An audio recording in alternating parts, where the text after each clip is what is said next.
ठुमका हो। दोस्तों आज का पूरा दिन निकल गया तबला गाना के लॉन्च इवेंट में। गाना आप लोगों ने सुना, गाना बहुत ही बेहतरीन रिस्पांस के साथ चल भी रहा है यूट्यूब पे और बहुत मज़ा आया। लॉन्च इवेंट में बहुत सारे लोग जुटे हुए थे। लास्ट तक टुनटुन यादव भी आ गए वहाँ पे और उन्होंने उनका और खेसारी लाल यादव का अब क्या ही बोल सकते हैं। बहुत ही मैं तो वापस आ गया था, लेकिन फिर बाद में पता चला कि वो भी आए हुए थे और उन्होंने भी खेसारी लाल यादव के तबला गाना पे खेसारी लाल के साथ बहुत ही ज़बरदस्त, बहुत ही खूबसूरत रील वीडियो बनाया है। आप लोग देख सकते हैं अपने मोबाइल की स्क्रीन के ऊपर। और भी बहुत सारे लोग वीडियोज बनाए खेसारी लाल यादव के साथ। बहुत अच्छे तरीके से इस गाने का प्रमोशन हुआ है और अब खेसारी लाल यादव निकल चुके हैं रजौली, नवादा में उनका स्टेज प्रोग्राम है।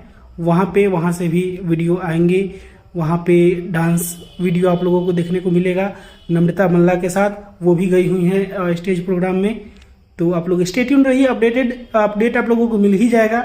बाकी फिलहाल के लिए मैं इस वीडियो को यहीं पे खत्म करता हूँ। मैं मिलूंगा आप लोगों से एक नए वीडियो में, तब तक के लिए जय हिंद, जय भोजपुरी।